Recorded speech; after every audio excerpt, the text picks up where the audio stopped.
Está entrando no ar Ânima Podcast, o podcast mais católico desse Brasil. Eu sou Kênia e hoje não estou aqui com a minha metade azul, Bertaldo, porque Bertaldo está com febre, gripado, gripe alérgica, e sabe como é homem gripado, né, gente? Dizem que homem gripado, que homem até sabe como é ter filho quando tá gripado. Então, assim, já viu, homem deu espirro, homem tem febre, parece que tá assim, abaixo de 0. Mas nós vamos ter um episódio muito bom aqui com o nosso querido convidado, que é o Padre Alex Nogueira. Bem-vindo, Padre. Muito obrigado, Kênia, pelo convite. É uma grande alegria estar aqui com vocês e tenho que dizer que preciso defender o Bertaldo. Eu vi e, de fato, ele precisava de repouso.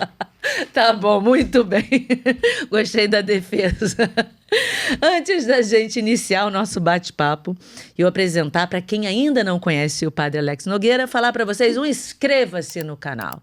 Mais de 53% das pessoas que assistem, maratonam a Ânima, não são inscritas no canal. E eu pergunto, por que essas pessoas não se inscrevem? Não é isso, Padre? Só clicar ali num botãozinho e quando você clica naquele botão, você diz para o YouTube o seguinte: eu gosto desse canal. E o que o YouTube vai fazer? Opa, se mais gente gosta desse canal, nós vamos distribuir para mais pessoas. E aí mais pessoas vêm, assistem os episódios e têm seus corações tocados e transformados. Então, inscreva-se no canal, não esqueça que é importantíssimo. E falar para vocês também da nossa queridíssima loja Ânima. Eu estou hoje aqui da loja Ânima com o Anjo de Portugal feito com pó de mármore. É uma graça que atrás vem escrito Portugal. Anjo de Portugal ou Anjo da Paz, que foi o anjo que apareceu para os 3 pastorinhos em preparação da vinda de Nossa Senhora. Está na loja Ânima. E ele está descrito exatamente como a irmã Lúcia falou. Sem asas, com cabelo esvoaçante, mais translúcido, bem branco, muito branco. Então, é esse o anjo que apareceu para aquelas crianças, é uma representação do anjo. Enfim, nós temos outras imagens belíssimas, nós temos terços, esse aqui é um terço de Nossa Senhora de Fátima, com esse azul, que eu gosto imensamente, eu acho ele tão delicado, azul, Bertaldo que adora um azul, né? Enfim. Temos também o nosso livro Fátima, que conta toda a história de Fátima, para a gente saber o que Nossa Senhora pediu, que a gente precisa colocar em prática também no dia de hoje. Então, lojaanimoficial.com.br. Esse aqui é presente para o padre. Muito obrigado. Então, gente, o Padre Alex Nogueira, ele é reitor do Seminário de Teologia Divino Mestre em Jacarezinho, no Paraná. Mestre em Direito Canônico e autor dos livros Orar Faz Muito Bem. Não, é Orar Faz Bem o primeiro. Orar faz muito bem. E o outro é Orar Faz Muito Bem para Crianças. Exatamente. Ah, então muito bem. Um para adulto e um para crianças. Então, Padre Alex, o senhor tem uma rede social bastante ativa, com os vídeos muito legais, que falam muito de oração. Acho que ensinam muitas pessoas sobre oração, porque às vezes as pessoas têm muitas dúvidas. E aqui no nosso canal, a gente tem algo que é muito, muito bom. Tem muita gente que nos acompanha, que nos segue, que era católico. Eles mesmos dizem, mandando direct pra gente. Eu era católico de BGE e a partir do podcast passei a ser um católico praticante. Eu era católico, nem era católico, eu era de outra religião e me converti a partir do podcast. Então, muitas pessoas às vezes têm dúvidas sobre oração e mandam pra mim também, perguntam assim, mas como que eu devo rezar? Como eu devo conversar com Deus? O que eu preciso falar? Eu percebo que muita gente tem essas dúvidas. O que o senhor pode dizer para essas pessoas, né, que ficam nesse impasse, assim, como rezar? Em primeiro lugar, quando nós pensamos em como rezar, nós devemos pensar numa outra pergunta, o que é a oração? Porque a partir da definição do que é oração, eu consigo desenvolver o como rezar. Então, em primeiríssimo lugar, quando eu digo o que é a oração e entendo que ela é um diálogo em que nós profundamente conversamos com Deus, aí eu sei que eu posso escolher diversos métodos de oração, visto que nós temos muitas possibilidades de rezar. Geralmente, o meio mais popular para rezarmos é a oração vocal. É a oração que nós rezamos, a Ave Maria, o Pai Nosso. As orações vocais são importantíssimas. E como que nós rezamos a oração vocal? Muito bem, acompanhando, seja quando nós já memorizamos, temos elas no coração, né, que a gente chama decorou. Às vezes a palavra decorar, ela ganha uma conotação um pouco negativa, mas eu sempre vou à definição da palavra. Decordes, né? Decoração. Cordes é coração. Então, não é que você fez, decorou por decorar, é que você colocou no coração. E porque você pôs no coração, você memorizou, então está ali. Esse é o primeiro como rezar, está na oração vocal. Mas, como você dizia, tantas pessoas que acompanham esse podcast e que às vezes estão procurando um caminho para rezar. O primeiro caminho é este, oração vocal. Mas eu digo, não existe só oração vocal. Nós podemos crescer, nós podemos nos desenvolver na vida da oração. E aí passamos para uma oração de meditação, onde eu tenho um mistério da fé. E ali naquele mistério da fé, eu tenho a oportunidade de mergulhar naquela realidade. Vamos tomar aqui, por exemplo, quando eu rezo o terço, ou o rosário. O rosário eu tenho 20 mistérios a serem contemplados. Imagine que um dia você se pôs diante do Santíssimo Sacramento e diz, eu queria fazer uma oração de meditação. Pense num dos mistérios do rosário e medite ele. Fique ali 10, 15, 20 minutos meditando aquilo, mergulhando naquela realidade, se coloque na cena, pense as alegrias, por exemplo, que viveu a Virgem Maria, ou mesmo as dores que ela viveu, São José. Então, entre naquele mistério, pense em Jesus ensinando, falando, e aí nós chegamos num segundo momento do como rezar, que é a meditação. E por fim, quando você vai crescendo, passa pela meditação, você pode chegar também a uma capacidade de contemplação, que aí já é um estágio de oração onde você está plenamente mergulhado em Deus e que não precisam mais tantas palavras, mas basta a presença. E a presença de Deus que se faz diante de você, aquilo lhe preenche tanto que você só diz assim, muito obrigado, Senhor, e contempla aquela realidade, aquela união mística com o Senhor. É claro que nós temos aí, diante da teologia espiritual, muitos outros nomes, muitos outros estágios, mas aqui eu coloquei 3 principais, que são talvez as palavras muito conhecidas por nós, oração vocal, meditação e contemplação. Então, respondendo a sua pergunta do como, eu diria, esses 3 pontos, eles são o como rezar mais popular que nós temos. É claro que talvez para chegar à contemplação eu preciso de mais esforço, mas é possível e com certeza conquista o coração daquele que reza. A gente, não sei se o senhor já passou por isso. Eu já tive algumas vezes conversando com algum irmão evangélico, protestante, que eu falo assim, então tá, você vai rezar? Aí ele vira para mim e fala assim, não, eu vou orar. Aí eu olho, minha cara é bem assim, eu faço assim, tipo... Quase que dá vontade de dizer, tá bom, já entendi. Quase assim, é um sinônimo. Mas vamos lá, tem diferença do rezar e do orar? Nós entendemos, há diversas explicações. Tem pessoas que às vezes colocam uma diferença ou outra, mas, inclusive o meu livro, quando você citou que eu sou autor do livro Orar Faz Muito Bem. Orar vem... É como se eles dissessem, católico reza e evangélico ora. Eu falo, gente, não é isso, não existe isso, né? Exatamente. Então o livro do senhor está aí para provar isso. Orar faz bem. Muito bem. A oração, orar vem de oração. E a oração constitui a vida cristã. Então, não coloco aqui diferenças, mas pelo contrário. Seja rezar, seja orar, nós estamos apontando para a mesma realidade, que é este diálogo com Deus. E um diálogo que se faz de diversos meios, de diversas formas, mas nós rezamos e oramos muito bem. Teve uma pessoa que uma vez falou para mim assim, tentando fazer uma diferenciação, eu nem fui procurar para ver se era isso mesmo, mas enfim, talvez o senhor possa me dizer. Falou, a diferença é que o rezar é quando você está recitando, vamos supor, recitando a oração do rosário, recitando o Pai Nosso, são as orações, entre aspas, as decoradas, vamos falar do coração, né? Exato. Do coração. E Oração é quando você fala livremente com o Senhor. Você está ali falando, Senhor, eu te amo, Senhor, Senhor, muito obrigado pela minha vida. Está ali conversando com ele. Existe isso? Ou é um sinônimo? Exato. Como eu disse, há diversas diferenciações e há alguns autores que caminham por isto. Porque a palavra rezar, então, viria de recitar. Então, eu vou recitar vocalmente uma oração recitar uma oração.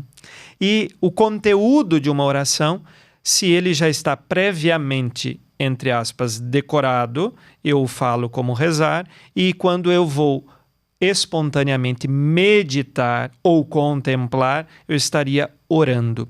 Mas nós chegamos ao mesmo ponto, porque veja, quando eu recito, eu também posso meditar, eu também posso contemplar e me aprofundar. E às vezes entre Ave Marias eu até paro e penso, nossa, sim, deixa eu meditar. Então, oração, eu não tenho como departamentalizar e dizer rezar, agora é só rezar, agora é só orar. Sim. Ou as coisas são opostas ou paradoxais entre elas. É um complemento. Outro dia, exato, não tem muito tempo, eu gosto muitas vezes, no carro, no trânsito, eu estou rezando o terço, estou rezando lá o rosário.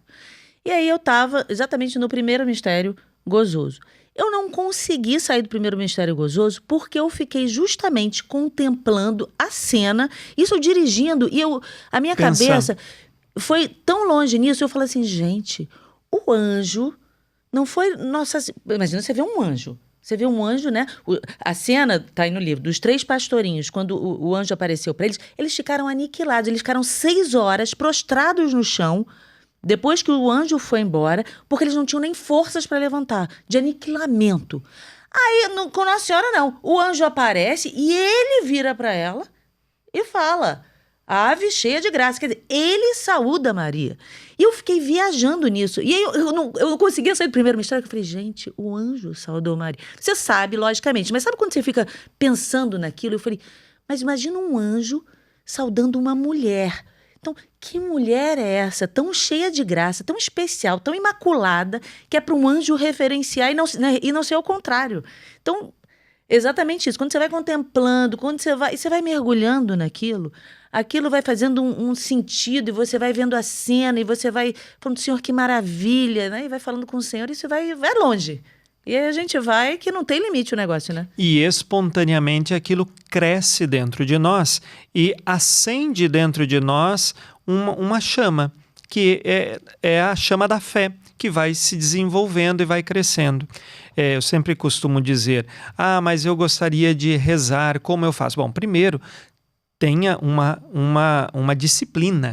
É necessário uma disciplina de oração, porque se eu não estabelecer uma disciplina, eu não vou crescer, eu não vou desenvolver esta realidade. Assim como um corredor, ele quer correr meia maratona ou uma maratona inteira e ele nunca caminhou na vida, nunca fez um esporte, ele não tem capacidade para isso. Ele não vai conseguir empreender aquilo ali. Agora, se ele treinou por 6 meses, 1 ano, 2 anos, então ele estabeleceu uma meta e treinou, ele condicionou fisicamente o corpo dele para alcançar aquele objetivo.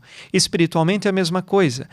Eu quero rezar, mas não consigo. Muito bem, estabeleça primeiro uma disciplina. E estabelecendo essa disciplina, você tem a capacidade de ir desenvolvendo e crescendo e deixando a chama da fé crescer cada vez mais. Veja, um mistério que talvez poderia passar despercebido, mas que naquele momento acendeu dentro de você uma contemplação, uma meditação. E eu estava dirigindo ainda, podia falar assim, você estava na igreja, ajoelhada, rezando. Não, ou você estava distraída no carro. Não, eu consegui, mesmo dirigindo, ter um aprofundamento nisso. Exatamente, a sua atenção... O coração estava ali. Exato, a sua atenção estava ali e Deus conduziu aquele momento pelo Espírito Santo, porque quem reza em nós é o Espírito, e é o Espírito que conduz a oração. E depois você estava numa oração de recitar, que era o terço, o rosário, e junto disso, unido à meditação. Parou no primeiro mistério e meditou. E mergulhou no mistério que aquele mistério lhe trazia. E é isso bom quando a gente faz sublime. Isso, né? Nossa, isso dá uma paz no coração, a gente fica assim, realmente a gente vai para É outro nível a coisa, né? E outra coisa que as pessoas também falam para mim, que eu acho até curiosa a pergunta, porque eu nunca tive essa dúvida, mas enfim, muita gente tem. Ah, Kênia, e manda no meu direct, no meu Instagram, enfim. Kênia, quando eu, ou assim, ou na hora da consagração, ou depois que eu como, como eu devo rezar? Aí eu falo, né, eu fico olhando, mas o que o senhor responderia para essas pessoas? Existem algumas orações que, por exemplo, a mais popular, que muitas pessoas as têm na memória, é o Alma de Cristo, santificai-me, corpo de Cristo, salvai-me. Esta é uma oração pós-comunhão que pode te direcionar a uma meditação. Agora, veja o quão sublime é saber. Nosso Senhor desce do céu, nas espécies do pão e do vinho, vem nos visitar. E nós o recebemos na nossa alma. Se nós tivéssemos a graça de Deus de, naquele momento, perceber a centelha do que é a grandiosidade do que estamos vivendo, com certeza nós não precisaríamos de nenhuma oração decorada, porque estaríamos extasiados. Como muitos santos na história da igreja ficavam extasiados na ação de graças, na hora que recebiam a Eucaristia. Então, da nossa parte, se você tem dificuldade com distração, eu vou recomendar: tenha orações, sejam elas talvez num manual, num livrinho, onde você pode acompanhar e colocar a sua atenção ali na hora da ação de graças. Entre essas orações, Alma de Cristo. Agora, se você, naquele momento, já está um pouco mais num estágio de progresso espiritual, em que você consegue parar e meditar, então medite a presença de Nosso Senhor diante de si e deixe que o Espírito Santo o conduza naquele momento da ação de graças, mas sempre com cuidado, porque hoje, com a vida agitada, é muito comum você começar: Nosso Senhor, muito obrigado por ter me visitado. Mas eu esqueci de avisar o pedreiro que devia fazer aquilo. Isso é coisa de sanguíneo. Eu sou sanguínea. Os sanguíneos são assim. Eu sou sanguínea e tem que ter cuidado, mas não na hora da comunhão, graças a Deus. Mas na hora do terço, às vezes, a cabeça... Exato.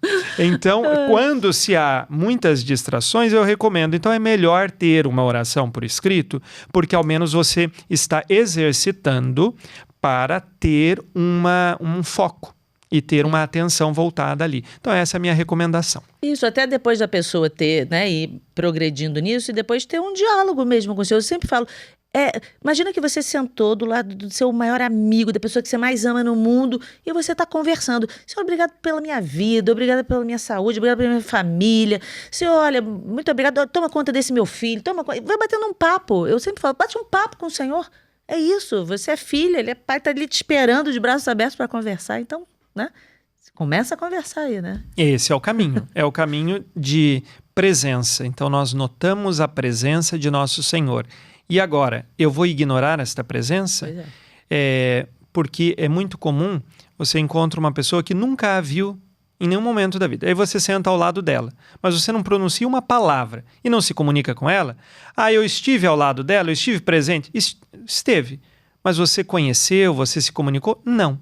Então, Nosso Senhor está ali, presente e disponível para nós. E agora, eu vou me comunicar com Ele? Eu preciso ter essa abertura e a iniciativa de deixar o Senhor fazer-se presença. Não que Ele não seja presença, porque Ele o é, mas eu abro as portas do coração e digo: Senhor, entra e pode tomar conta do meu coração. E o Senhor responde. É porque muitas vezes a gente está com tanto barulho interno que a voz de Deus é muito suave. Muito baixinha, Deus não grita, Deus fala num tom muito suave, e que a gente não consegue ouvir, não consegue perceber pelo tumulto interno que a gente tem.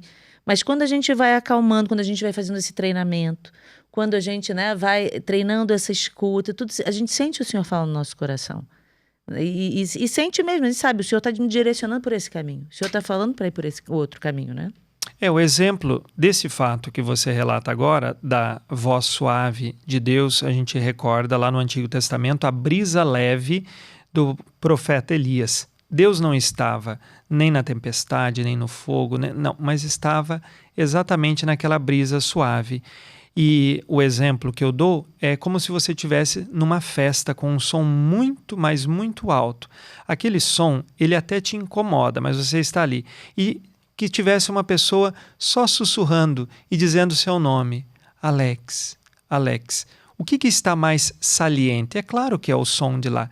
Mas se você se concentrar e estiver aqui, você ainda é capaz de notar que suavemente existe ali uma voz que te chama. E a voz de Deus é exatamente esta. E na hora da oração e da meditação, a nossa consciência, ela age iluminada pelo Espírito Santo.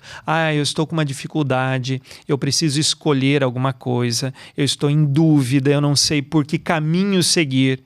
Vá rezar.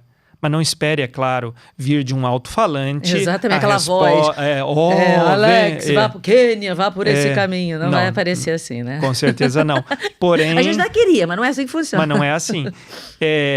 A voz de Deus virá no silêncio do nosso coração, inspirado pelo Espírito Santo a nossa consciência, e de repente você pensa, mas este é o caminho certo.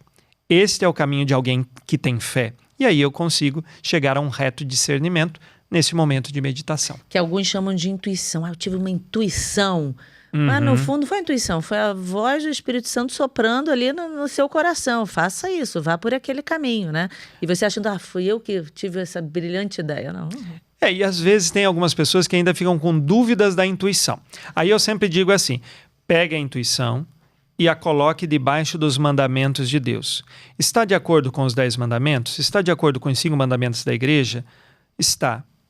Então vai firme. Segue, é isso aí. Agora, está em desacordo? Um cristão não deve viver dessa forma. Contraria o que nosso Senhor apontou? Então, essa sua intuição realmente é humana. Não é divina. E até mesmo, vou dar um exemplo, se é uma situação que você não consegue encaixar assim dentro ou dos 10 mandamentos ou dos mandamentos da igreja. Um exemplo, será que eu devo aceitar o emprego em São Paulo ou eu devo continuar nesse meu emprego no Rio de Janeiro? Um exemplo, né? Se a pessoa fala, não, olha, eu senti no meu coração que é para eu ir para esse emprego em São Paulo. Uma pessoa que está tão unida a Deus e fazendo, e rezando, e entregue, o Senhor, se você tomou a decisão errada, Deus vai corrigir a rota. Por mais até que você tenha ido, Ele vai dar um jeito de te trazer de volta, vai botar você de volta para a rota. Quando a gente está caminhando com Deus, Deus vai nos guiando. Né? Exato. Por mais que a gente dê uma... Faz uma novena, reza e as coisas vão se encaminhando. Isso mesmo, falando de novena, agora a gente vai ter a Quaresma de São Miguel. O senhor vai fazer, não é isso? Também. O senhor vai fazer a transmissão no seu... É pelo Instagram que o senhor vai fazer? É pelo YouTube. Pelo YouTube. Nosso canal do YouTube é o que tem mais seguidores, né? Pelo YouTube, eu faço a oração da Quaresma, as orações principais e antecede uma breve pregação. Então, uma pregação e as orações principais e comum do dia. E à meia-noite está disponível. E a pessoa reza o horário que for melhor para ela. Pode fazer ao vivo com o senhor, não? O senhor grava e posta? Exatamente. Ele é postado à meia-noite. E a partir da meia-noite... Se a pessoa quiser rezar 10 da manhã, 3 da manhã, 2 da manhã, vai... A qualquer horário. Exatamente. Aí até você rezar no dia seguinte, meia-noite, vai o segundo dia. E assim vai indo. E assim sucessivamente. Então é bom que a pessoa vai no horário que ela consegue, Exatamente. E eu sempre digo... Quando a pessoa... Isso daqui não vale só para a Quaresma de São Miguel, mas para qualquer tipo de oração, para uma novena, para o terço, para o rosário. Você amanhece e fala assim, hoje eu vou rezar o terço. Aí você fala assim, nossa, que bom propósito, Deus seja louvado. Mas qual vai ser o horário? Não sei, a hora que sobrar o tempo. Vai chegar às 11h59 e você vai falar, nossa, não deu tempo. E aí passou. Então você tem que começar o dia ou já ir dormir pensando no dia posterior, dizendo, em tal horário eu vou rezar a Quaresma de São Miguel, em tal horário eu vou rezar o terço, porque eu coloco na agenda. E aí, a não ser que aconteça uma circunstância muito extraordinária, aconteça o que acontecer, eu estou ali e naquele horário eu coloquei na agenda. E eu sempre ajudo as pessoas a pensar em um outro ponto. De segunda a sexta, a vida tem um ritmo. Sábado e domingo ela tem outro. Então, estabeleça uma certa rotina em que você vai colocar ali na sua agenda, de modo que às vezes vai ser mutável, porque há dias excepcionais. Então, neste sábado, ou por conta disso, porque eu vou ter uma viagem e tal, você precisa reorganizar, mas não pode esquecer de colocar o horário e de pensar o horário. E assim, muitas vezes a gente faz várias novenas com as pessoas, que a gente faz transmissão também, e às vezes a pessoa me manda assim, eu faltei a novena, eu pulei a novena de ontem, não consegui fazer ontem, o que eu faço agora? A resposta que eu dou é a seguinte: você faltou a novena ontem porque você simplesmente esqueceu, não fez, porque a nossa novena é transmitida ao vivo. Claro que a pessoa, 8 horas da noite, a pessoa não conseguiu fazer às 8, chegou em casa às 10, faz às 10, porque vai subir. Mas, de qualquer forma, a pessoa diz, mas a pessoa pulou um dia, são novena 9 dias. 9 dias. Aí a pessoa pulou um dia, eu falo, mas por que você pulou? Você pulou porque você foi parar no hospital? Você pulou porque foi acudir alguém? Ou você pulou porque simplesmente, eu esqueci.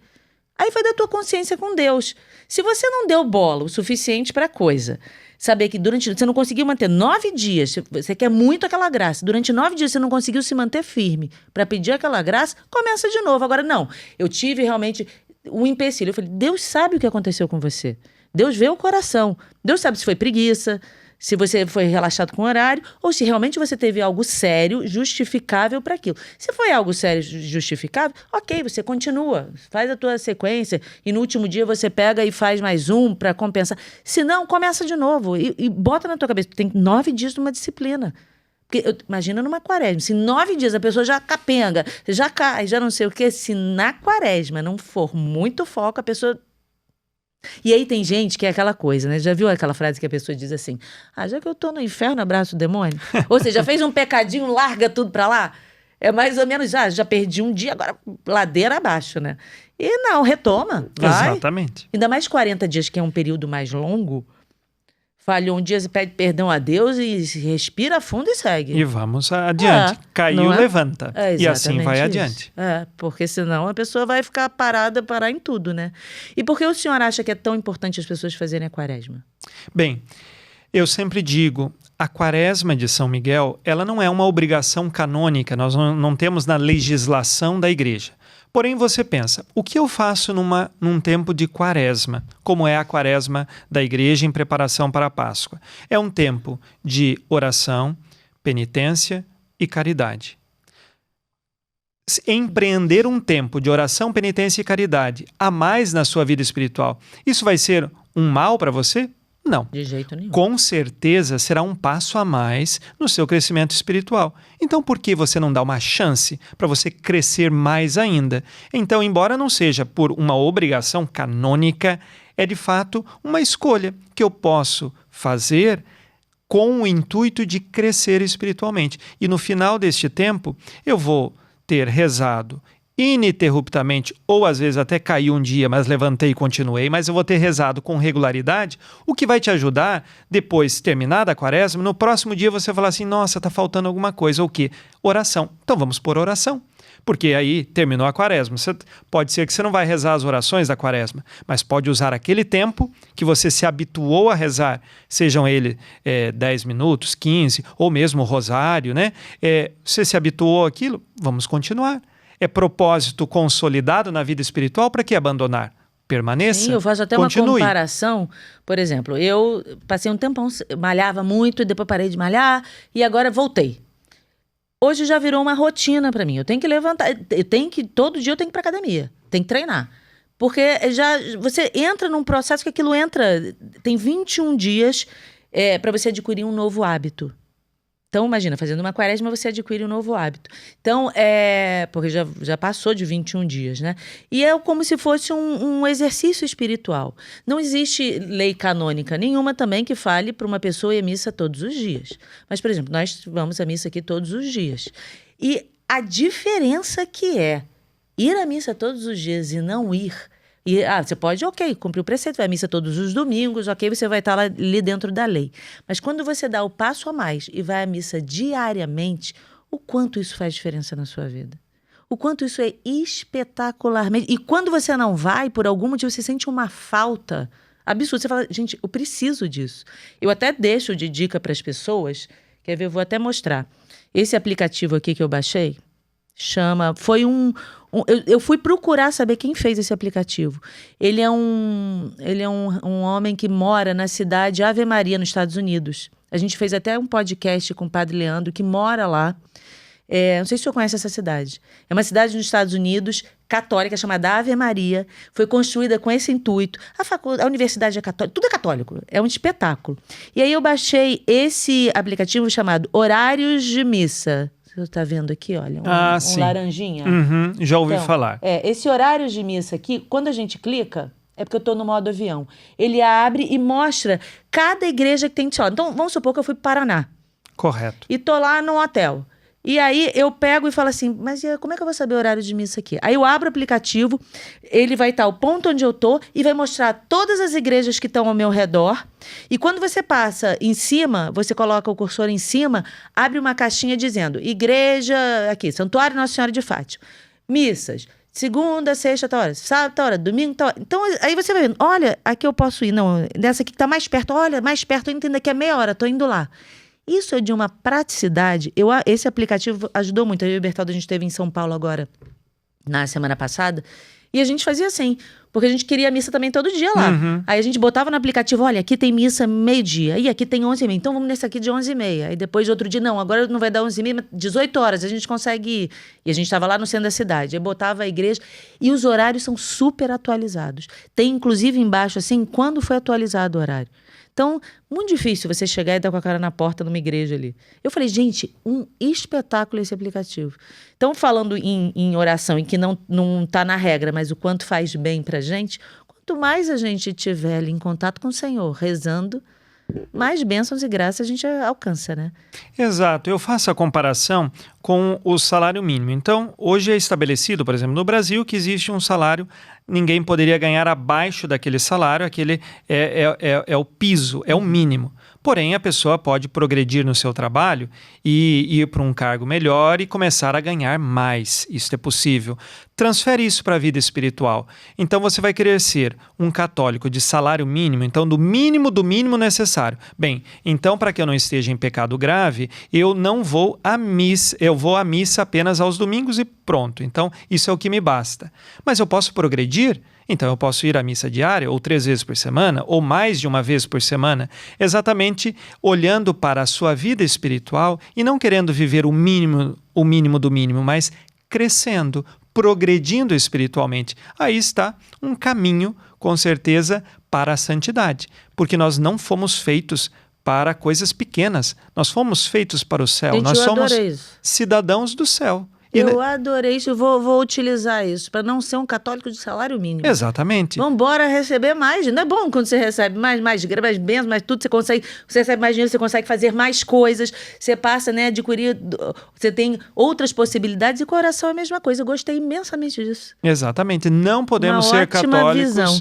Não podemos ser católicos de salário mínimo, mas pelo contrário, querer sempre mais. Fomos feitos para o céu, e o céu não é pouca coisa. O céu é o que vai preencher os nossos corações. Fomos feitos para lá, e precisamos já aqui ir construindo esta realidade, esse desejo das coisas do alto, que não são pequenas, mas são muito grandes. Então, o nosso coração ele se expande quando a gente quer cada vez mais a graça de Deus, e uma das oportunidades da graça é, de fato, esta consciência. Eu não vou viver o mínimo, mas eu quero cada vez mais crescer e progredir. Nossa, eu gostei muito disso. Até porque as almas, né, as pessoas, num geral, as almas anseiam por Deus.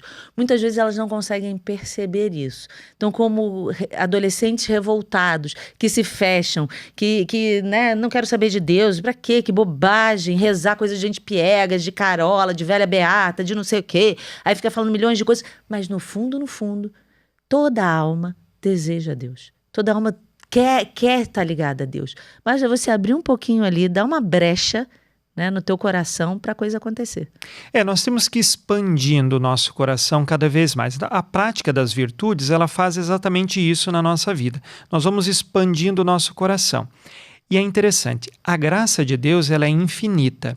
Imagine chovendo, uma chuva torrencial, então, que atinge todo lugar. E você vai lá fora e coloca na chuva 2 recipientes. Imaginemos que coloque esta caneca aqui do podcast, ela tem uma circunferência e abertura.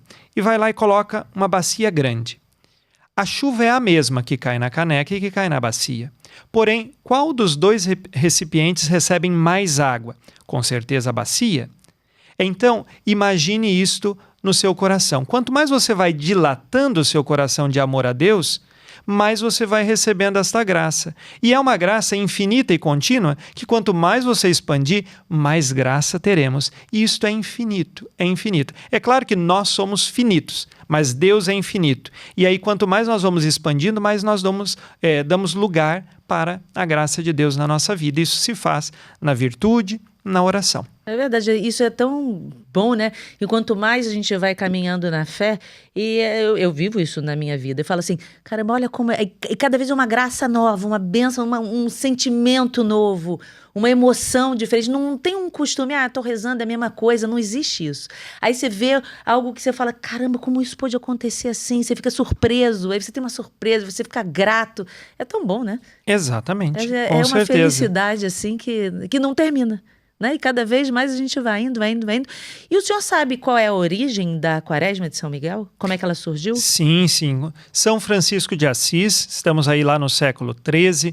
São Francisco, ele ganhou de um senhor um pouquinho longe de Assis, 2 dias e meio de caminhada a pé de Assis até o Monte Alverne. É um monte, ele tem, salvo engano, 1.200 metros de altitude, então de lá tem uma visão muito bela, e ali no Monte Alverne, São Francisco, que por indicação desse senhor recebeu a permissão de ficar lá rezando, ali ele fazia diversas práticas. Eu não entendi, São Francisco recebeu a permissão desse senhor, que era tipo um dono do monte? Ele era o dono daquela região, chamava, o nome primeiro dele eu não me lembro, mas o sobrenome era Laverna. Entendi. Então, o Monte Alverne, né? Traduzindo para o Brasil, Alverne. Esse senhor autorizou... Ele lá rezar. Exatamente. Lá no alto do monte, que de fato aquele senhor nem utilizava tanto. Então, permitiu, e como que se tivesse doado a São Francisco. A gente diz que São Francisco não tinha bens materiais, então não é como hoje você tem uma escritura. Então, São Francisco não tinha a escritura do Monte Alverne, mas ele utilizava lá como se dele fosse, não? Mas ele não tinha a propriedade do monte. Então, São Francisco, ele se retirava para este monte e rezava e fazia práticas penitenciais. São Francisco, durante o ano, ele não fazia só a quaresma em preparação para a Páscoa. São Francisco fazia 6 quaresmas no ano. Então, ele passava aproximadamente 240 dias do ano em penitência. E os outros, então, não. Então, ele fazia 6 quaresmas nos anos, sempre em preparação a alguma solenidade. Por exemplo, a São Pedro e São Paulo, e, entre elas, a do Arcanjo São Miguel, em 29 de setembro. Então, ele se submetia a ficar esses 40 dias no alto do Monte Alverne. E foi entre uma das quaresmas de São Miguel que São Francisco recebeu as chagas, os estigmas, no dia 17 de setembro, quase próximo já do dia de São Miguel. Então, São Francisco de Assis, ele tinha esta prática de fazer diversas quaresmas durante o ano. Ao longo do ano. Acontece que nos séculos posteriores, nós tivemos alguns santos que pontualmente também faziam práticas penitenciais chamadas de quaresmas, por algum motivo. Às vezes tinha alguma provação e alguma coisa e se submetia a 40 dias de penitência, independente de quando terminaria ou não. Assim, essa prática ela esteve na vida dos santos, mas sobretudo de São Francisco de Assis. E nos dias atuais, nesses últimos anos, essa última década, no Brasil, interessante que esta prática, que é franciscana, ela foi retomada popularmente. É interessante que foi popularmente. Ela se expandiu, não porque a gente começou a falar assim, não, você tem que fazer a quaresma. As pessoas espontaneamente foram percebendo que era algo bom, que as ajudava a crescer, e aí tomaram essa prática que outrora São Francisco de Assis fez e agora também estão fazendo. Mais ou menos, em resumo, a origem é essa. E as orações, as orações que são utilizadas são da época de São Francisco ou depois foram se moldando com o tempo? Não, essa prática de colocar a consagração de São Miguel, a ladainha, isto é algo que surgiu, a gente não tem como assim dizer exatamente quando, né? especificar, mas salvo engano é algo mais da atualidade. São Francisco de Assis, ele ia lá para o Monte Alverne, ficava em jejum a maioria do tempo, em oração, fazendo penitências. Eu já fui lá ao Monte Alverne, tem até a caverna, onde ele ficava deitado e se hospedava exatamente numa caverna. E permanecia ali. Então, não especificamente que ele ficasse rezando a ladainha de São Miguel, né? Essa é uma prática mais atual das orações que acabam por compreender a prática diária da até porque quaresma. as pessoas não vão fazer todo o ascese que ele fazia, vai dormir numa cama de pedra lá ou no chão, não vai ter todo esse sacrifício que ele fazia, né? Então tem que ter uma fórmula ali para a pessoa poder participar. Né? Exato, para poder minimamente estar participando dessa realidade penitencial. E, claro, penitência para cada um, a pessoa vai identificando qual que é o defeito dominante dela, então o que ela precisa fazer ali para ajudar ela a crescer naquele ponto da vida espiritual, e aí cada um vai estabelecendo também. Tem gente que gosta muito de doce, de chocolate, pois vou ficar sem comer. Então são realidades que vão se adaptando à vida de sacrifício, como os pastorinhos, que aprenderam, seja do anjo, seja da Virgem Maria, a vida de sacrifício. Muito, e como, nossa. E é importante isso que o senhor falou, pelo seguinte, às vezes a gente vê a pessoa fazendo a quaresma de São Miguel, pensando assim, vou fazer a quaresma de São Miguel para meu marido arrumar um emprego. Eu vou fazer a quaresma de São Miguel para o meu casamento melhorar. Eu vou fazer a quaresma de São Miguel para meu filho melhorar da saúde. Só que olha a importância disso que o senhor falou. Como é importante a gente rezar, fazer a quaresma de São Miguel para a gente melhorar, para os nossos vícios irem diminuindo e as nossas virtudes serem elevadas. Todo mundo tem vícios e todo mundo tem virtudes. Só que o problema é quando, exatamente isso, os vícios estão gritando em você, né? Aí seja preguiça, sou preguiçoso mesmo e tô lá deitado, nem me levanto para nada. E por aí, e tantos outros né, pecados ou males que a gente tem dentro, todo mundo tem isso.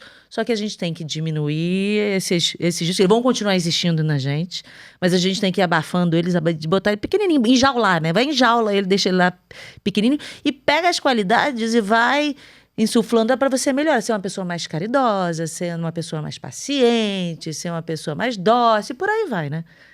Porque isso vai mudando muita coisa. A prática da virtude é como eu tenho um copo e aí imaginemos que tenho um pouquinho de água suja nesse copo e eu começo a colocar água limpa e vou colocando mais água limpa e de repente ele transborda. E quando você vê, a virtude ela transbordou na sua vida e onde está o vício? Não está mais, já se foi. Por quê? Porque com a prática da virtude eu automaticamente tiro da minha vida o espaço do vício e do pecado. É isso mesmo, que eu recebo muitas caixinhas de mulheres perguntando em relação ao marido, mas como é que melhora a paciência, como é que não sei o quê. Eu falo, gente, se eu deixar solto, eu vou ser a pessoa mais impaciente da face da terra. Eu sou a rainha da impaciência. Boa sanguínea. Como uma boa sanguínea, exatamente. Só que eu treino. Muitas vezes eu quero dar uma resposta, eu engulo a resposta. E é isso, você vai. É um treino diário. Você quer tacar o negócio na cabeça do outro, você não tá, você bota assim com calma, no lugar, dá um sorriso. e vai se domando. A gente precisa se domar. Né? Tem pessoas que não vão ter problema com paciência, mas vão ter outros tipos de problema e outras, porque não existe ninguém perfeito. Perfeito era Jesus, Nossa Senhora e acabou, né? O resto, os santos lutavam contra os seus vícios, né? O tempo todo. E é essa luta diária, né? A carne é fraca e a gente levanta. Mas isso é muito importante. E as pessoas têm perguntado muito sobre as virtudes. Como adquirir novas virtudes? Como que eu faço para melhorar? O que eu preciso fazer para adquirir novas virtudes? Isso é uma pergunta constante. O senhor recebe muito assim também? Com certeza. E aí, nesse assunto, eu dou o exemplo de São Francisco Sales. Ele era muito colérico, então enérgico, e foi bispo. A escrivaninha dele depois que ele morreu. Adoro essa história. Olharam embaixo, ela estava toda corroída. Arranhada, né? Arranhada. Isso foi São Francisco Sales. Depois eu fiquei, gente, quem foi o santo que fez isso? Exatamente ele. E depois ele era conhecido como o santo da mansidão. Um colérico. Gente, isso é demais. Um colérico chegou ser à virtude da mansidão. Como um santo da mansidão. Quer dizer, a pessoa irritava ele aqui na frente. Ele, para não tacar a caneca na cabeça da pessoa, ele pegava aqui embaixo e sorria. E aqui embaixo... É claro que com o tempo ele já nem mais precisava disso, porque... Ele treinou. Exato. A virtude ela foi se estabelecendo e a graça de Deus, né? E a graça de Deus vai agindo, que de uma certa forma, pronto. Mas no início, a pessoa que está no princípio, ela vai ter que se utilizar de meios que a ajudem a respirar 10 vezes, né? Nesse caso em específico, e vai crescendo. Mas só retomando a questão, né, da quaresma, fazer a quaresma por uma intenção e tudo mais. Tá, tudo bem, você até pode fazê-lo, mas tenha como primeiro objetivo a virtude, o crescimento espiritual, e depois coloca uma intenção, mas uma vírgula nessa intenção. Se for da vontade de Deus e para a salvação da minha alma, ou da alma da pessoa que eu estou pedindo. Porque eu posso, às vezes, pedir uma coisa que Deus sabe que se eu conquistar aquilo, talvez será o caminho da minha perdição. Então eu não quero. Exatamente. Embora talvez a minha vontade seja muito que eu tenha aquilo, mas se não for para minha salvação, Senhor, tira do meu caminho. Eu sei que eu vou chorar, vou espernear como um adolescente, uma criança birrenta, mas prefiro ir para o céu esperneando assim e debaixo da sua vontade do que fazer a minha vontade e me perder. Então, Senhor, se for da sua santíssima vontade e para a salvação da minha alma, então tudo bem, me conceda. Eu costumo falar o seguinte, que muitas vezes, falando muito para as mulheres, né? Falo assim, ai, Senhor, eu quero muito casar com o João. Senhor, o João é o homem da minha vida. Eu quero... Aí fica rezando, fica fazendo novena, fica fazendo não sei o que lá, e vai tudo que a pessoa pode fazer. Eu quero casar com o João, Aí eu faço a seguinte pergunta, quem disse que é para você casar com o João? Você já perguntou para o Senhor se é para você casar com o João? E a gente planeja 1 ano, 2 anos, 10 anos. Ah, você é feliz com o João, a gente já está feliz. Mas você está vendo aqui. Deus está vendo lá no final. E está vendo que você não vai ser feliz com o João, que o João não é a tua metade, que não vai dar certo, que a coisa vai descambetar e você vai ser infeliz. Então é isso, exatamente. Senhor, se for da sua vontade. Se não for da sua vontade, que termine. Mas eu vejo muito isso, as pessoas que aparecem para mim falando, ai, eu queria muito isso, eu queria muito aquilo. Eu já pergunto para o senhor se é a vontade dele. Então você fica ali dando murro em ponta de faca, eu quero, parece uma criança mimada, né? Eu quero isso, e Deus está vendo que lá na frente você vai estar com os burros na água. E aí Deus tira, deixa você aí, você fica, tá vendo? Deus não me ama, Deus não faz nada que eu peço, Deus não me ajuda, tudo que eu peço dá errado, mas você perguntou se é a vontade dele? Exatamente, e depois briga com Deus. Briga? E o Padre Zezinho tem uma música. Briguei com Deus, mas acabei no colo dele. Porque no final, a gente sabe que permanece no Senhor. Você pode até brigar hoje, mas no final vai ter 2 trabalhos, né? O primeiro de brigar e depois de voltar. Desculpa, Senhor. Foi... Exatamente isso. Agora, vamos falar do livro que o senhor escreveu? Muito bem. Dos livros que o senhor escreveu. Bem, temos aqui 2 livros, né? O livro dos adultos e o das crianças. O primeiro foi o dos adultos. Inclusive, os 2 presentes para você. Ah, obrigada. Mas antes de dar o presente, deixa só fazer aqui uma apresentação dele. Orar faz muito bem. Falando do Padre Zezinho, ele tem uma música, Orar costuma fazer bem. E a minha oração mais popular, que é o programa Manhã de Luz, a oração da manhã, ela começa com a oração do Padre Zezinho, Orar costuma fazer bem. Uma oração da rádio que depois se popularizou pelo WhatsApp e pelas redes sociais. Aí, no programa, eu digo assim, olha, o Padre Zezinho canta Orar, costuma fazer bem. Ele se utiliza da poética da língua portuguesa exatamente para dizer assim, orar costuma fazer bem, para dizer assim para a pessoa, você que não reza, orar costuma fazer bem, vamos rezar. Então, é nesse sentido a palavra. Alguns falam assim, nossa, padre, mas parece que está desmerecendo a oração, o Padre Zezinho cantando. Aí eu digo assim, não, orar não só costuma fazer bem, como orar faz muito bem. E aí surgiu o livro, Orar faz muito bem para os adultos. Está aqui de presente. Olha só. E depois, 1 ano depois, Orar faz muito bem para as crianças. A intenção de ambos os livros... Deixa eu mostrar aqui, peraí, a câmera está aqui, isso. Ótimo. Orar faz muito bem. Agora eu vou mostrar o infantil aqui, ó. Orar faz muito bem para as crianças. E eu tô reconhecendo esse aqui, ó. É o personagem Padre Alex. O Padre Alex, Esse é o gostei. tal do Padre Alex, exatamente. E do lado dele está o Pedrinho. Ah, o Pedrinho, muito É o bem. Pedrinho e o Padre Alex. Quem que fez a ilustração tá muito bem feita. É um conjunto de ilustradores de uma equipe que trabalha comigo. E aí eles... trabalham com o senhor? Exatamente. Nossa, mas eles... Olha que bonito. Sim. Muito bonito. Um dos ilustradores trabalha na nossa equipe lá. Os outros ilustradores foram contratados para ajudar Gente, olha aqui. na Olha que ilustração. lindo, gente. Sim. Pra vocês darem e que legal, ó. Pai Nosso que estás no céu, aí vem falando o que é. É uma conversa. É uma conversa. Entre o Pedrinho e o senhor. O Padre Alex. E o Padre Alex. A Muito conversa ela começa na Interessante. praça. Na praça de uma cidade que de fato existe. A cidade onde eu nasci. Chama-se Tomazina. Fica no norte do Paraná, uma cidade com 9 mil habitantes. Pequenininha. É bem pequena, eu nasci e cresci lá. E aí... Tomazina fica onde? No norte do Paraná. No norte do Paraná. Norte do Paraná. E lá tem um santuário de Nossa Senhora da Conceição Aparecida e Santo Inocêncio. Então a conversa ela começa com o Pedrinho na praça da igreja, então lá fora, e o Pedrinho me pede uma orientação de como ele pode rezar.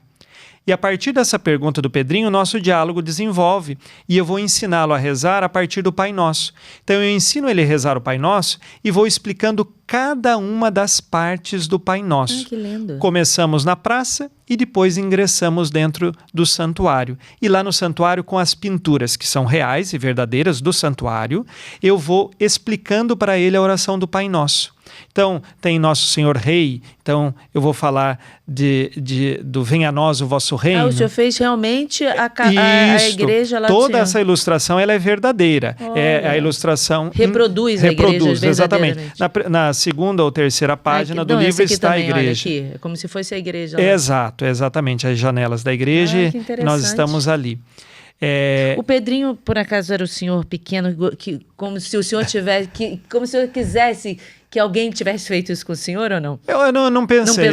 Não pensei. Não pensei exatamente dessa forma. Não pensei dessa forma. Ou seja, o senhor mesmo contando para um menino... Exato, menino curioso. Um menino que curioso. quer aprender a rezar. Que lindo. E aí eu explico. O Pai Nosso, e claro, com uma linguagem mais acessível para as crianças, dando exemplos da vida do dia a dia da criança, na escola e assim por diante, e tudo isso acontecendo dentro do santuário de Tomazina.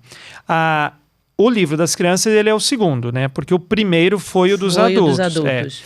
O primeiro livro dos adultos, ele tem a intenção de ajudar as pessoas como que se fosse uma quaresma. Ele tem 9 capítulos e cada capítulo tem 5 pequenos temas, subtemas em cada um dos capítulos. Eu gostei que o senhor é bem didático. A hora de rezar. A hora de rezar, o senhor diz o que precisa fazer. Ou seja, a pessoa que está em dúvida, esse livro vai ajudar imensamente. Isso, porque ela tem o tema e depois ela reza em cima do tema e o QR Code para ela rezar comigo. Aqui, gente, ainda tem um QR Code aqui, que aí você bota e ainda reza com o padre. Isso, eu tenho lá gravado, está no YouTube, e aí a pessoa vai para um vídeo em que ela vai rezar exatamente esta oração. Que legal. E é muito didático, porque diz que encontro íntimo com Deus, faça o sinal da cruz, respire devagar. Aí vem aqui, fala a primeira frase, aí vem, santificado seja o vosso nome, santificai a nossa vida. Que interessante. Exatamente. E é possível que a pessoa em 45 dias ela faça a leitura do livro.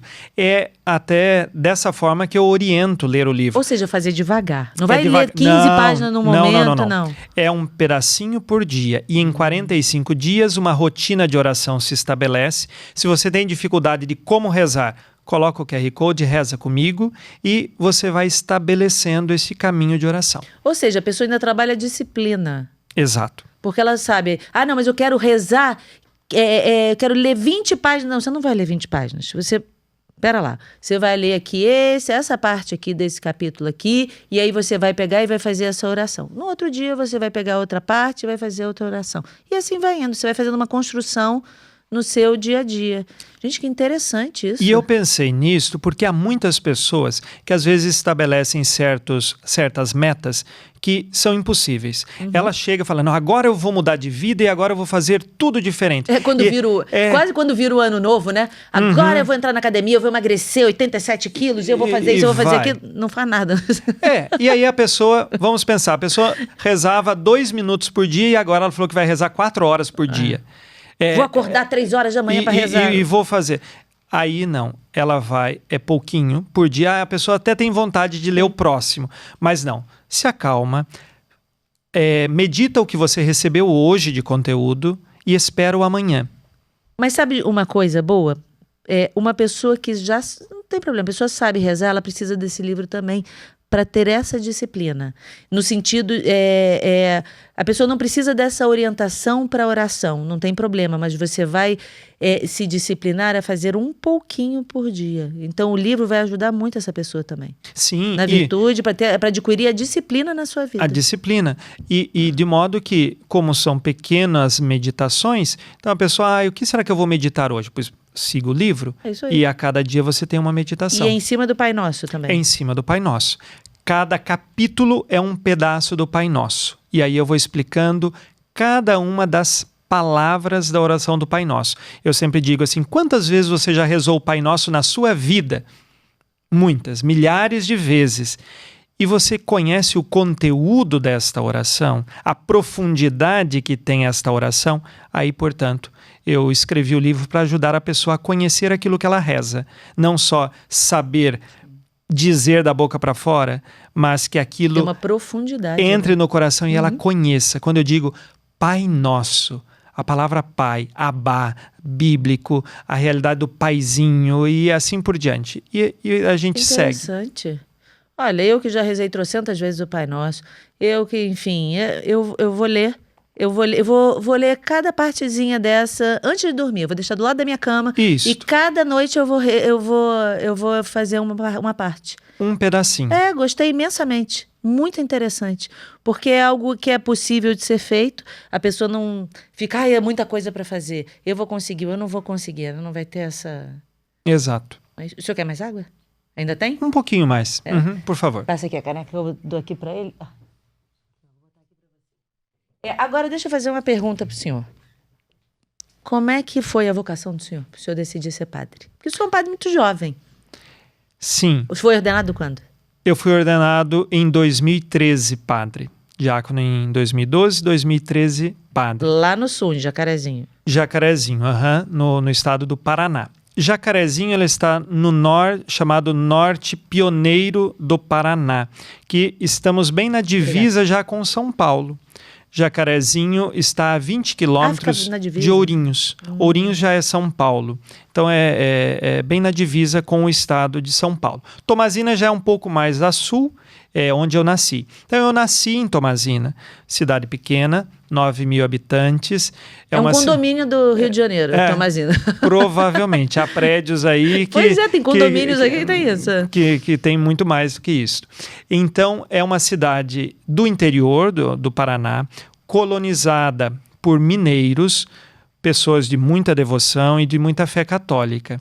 Então, é uma cidade onde nós temos ela construída com o rio que passa embaixo, e aí um morro e a igreja lá no alto. Então, dos principais lugares da cidade, você sempre avista a igreja que está lá. Então, eu cresci neste contexto. A minha vocação, é claro... Mas o senhor é filho único? Não, eu tenho um outro irmão que é mais novo, 7 anos mais novo. Exato, somos em 2. Aí morava, no caso, o senhor, seu pai, sua mãe e seu irmão. Exato. O meu, quando eu tinha 7 anos, nasceu o meu irmão, né? Então, já com 7 anos, eu já dizia que queria ser padre? Que queria ser padre. Ai, que sim, gracinha. então, imagina pequenininho lá dizendo. Vai falar que ele brincava de celebrar missa, não? Também, sim. Depois já fui coroinha, ajudava na paróquia. E já como adolescente, continuei com o mesmo propósito. E aí, só não fui para o seminário menor, que é quando a gente vai ainda sendo menor de idade, porque meus pais não permitiram naquela ocasião. Mas depois, no futuro, quando eu terminei o ensino médio com 16 anos, naquela ocasião... Isso lá na sua cidade, Tomazina. Na minha cidade de Tomazina. Aí, com 17, eu ingressei no seminário. E aí estudei 8 anos, né? 4 anos de filosofia, junto com filosofia estudei também o curso de História, licenciatura em História. E seus pais achavam o que disso? No início, é claro, foi um pouco mais complicado, né? Eles eram católicos? Sempre. A família toda católica? Toda católica, e a sim, missa sim. e tudo. Sim, meus avós, meus pais, sempre católicos, né? Mas é aquela questão, né, de pai e de mãe, né? O filho vai sair e assim por diante, né? Aí imagina, mas não vou ter netos, como é que vai poderia ser? ser outra coisa, e assim por diante. Mas eu fui e alimentava isto no meu coração, eu percebi este chamado muito forte desde a infância e aí fui para o seminário e tive essa oportunidade de em Jacarezinho estudar. Então, eu saí de Tomazina, onde eu vivi até o final dos 16 anos e depois com 17 eu fui então para o seminário. Então, eu cresci nessa pequena cidade, nessa família católica, nesse contexto e sempre trazia no coração um chamado que eu buscava responder. Respondia antes, na infância e na adolescência, ajudando na igreja, estando ali próximo, e depois com a decisão tomada de ir para o seminário, fazer toda a formação, e então fui ordenado padre no dia 4 de maio de 2013. 2013, então já tem... 13. Eu fiz 12 anos. Ano que vem faço 13. Muito bem. E o direito canônico? Como é que entrou na sua vida? Porque tem mestre em direito canônico, fez mestrado, né? O direito canônico, ele entra assim. Quando eu estudava ainda teologia na cidade, lá no seminário, em Jacarezinho, eu estava nos anos finais da teologia, o meu bispo pediu que eu fizesse na universidade estadual lá da cidade o vestibular para estudar direito civil. Aí eu então fiz o vestibular e acabei passando.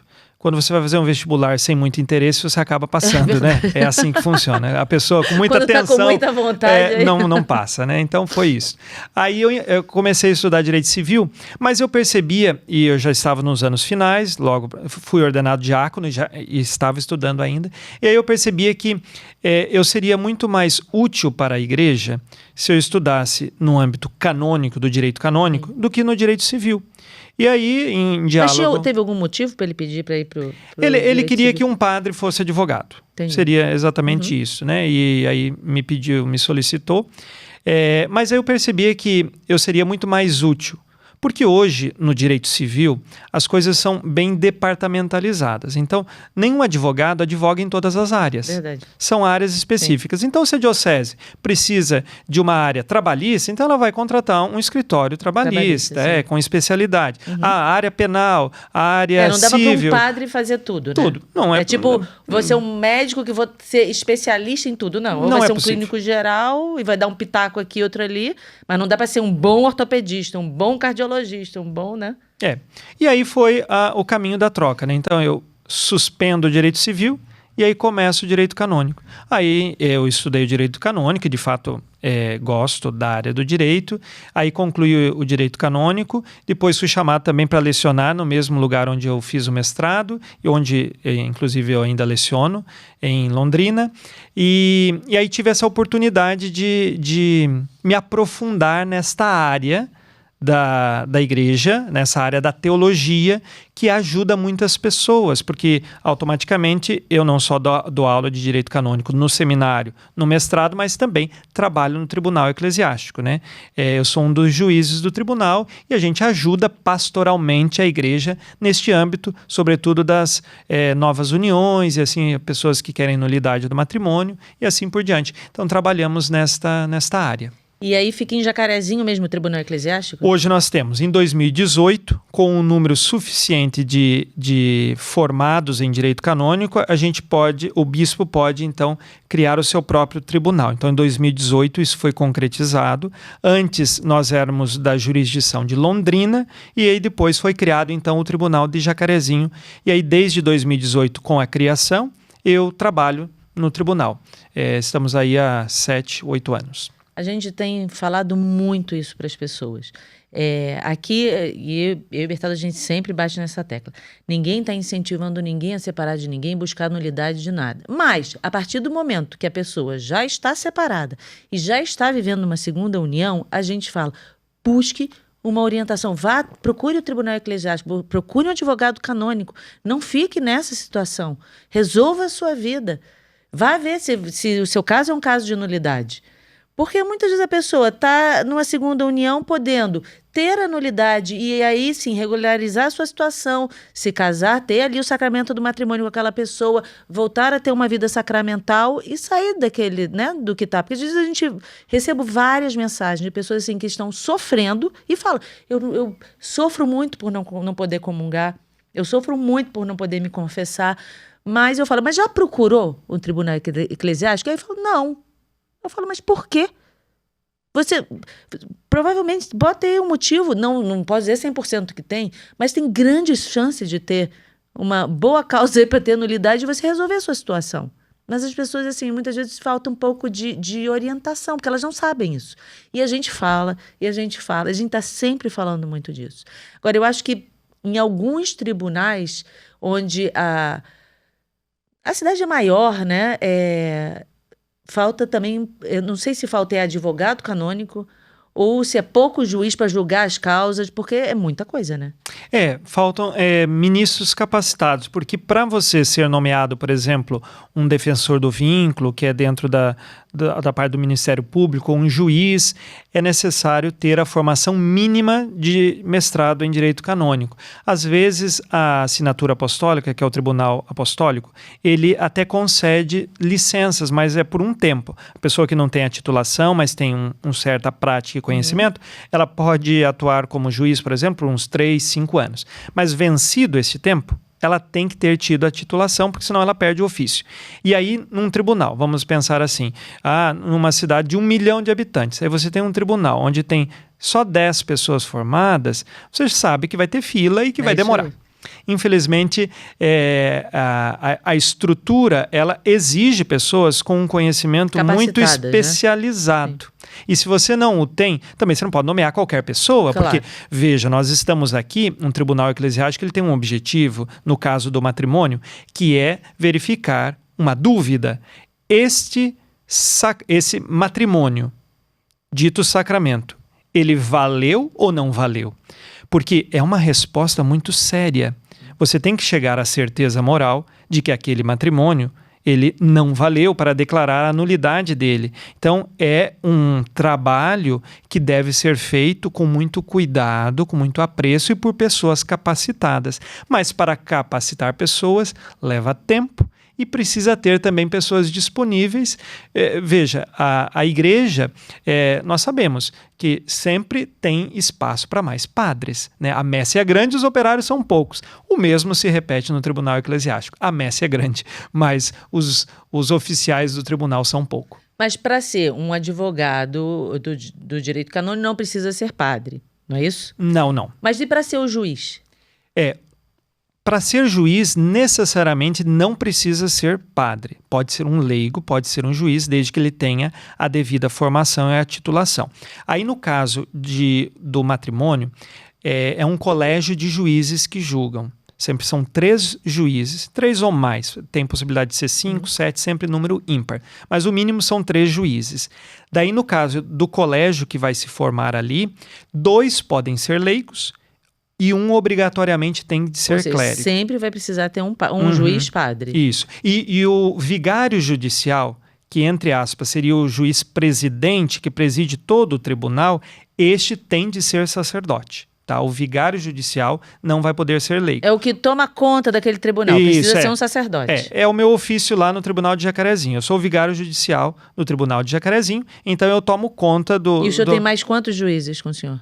Hoje eu tenho, somos em 6 juízes, comigo 7. Ó, que legal, lá tá abundante o número de juízes. Exato. Ali, como nós temos um curso de Direito Canônico, que é em Londrina, muito próximo de Jacarezinho, então que sempre... é uma extensão, não é isso? Da Gregoriana de Roma. E aí o nosso bispo sempre envia mais sacerdotes para estudarem, para depois ajudarem no tribunal, de modo que vai capacitando.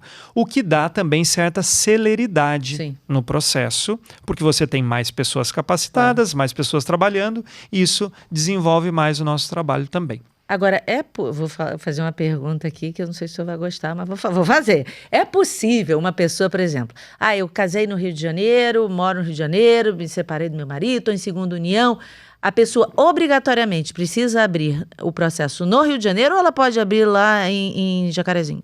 Bem, nós chamamos isto, na linguagem técnica do direito canônico, de títulos de competência. Então, qual é o tribunal competente? Nós temos 3 foros de competência, que eles não têm uma hierarquia entre eles. A pessoa pode escolher esses foros de competência, mas dentro deles, e eu vou explicar aqui. O primeiro foro de competência é o domicílio das partes. Então, a parte que tem interesse de ingressar. Eu vou pegar aqui hipóteses. Imaginemos que, nesse caso em específico, o homem mora no Rio de Janeiro e a mulher mora em Curitiba, certo? Então, só pelo domicílio das partes, poderia esse processo ser instruído ou no Tribunal do Rio de Janeiro ou no Tribunal de Curitiba. Esse é o primeiro foro de competência. Basta escolher se aqui ou se em Curitiba.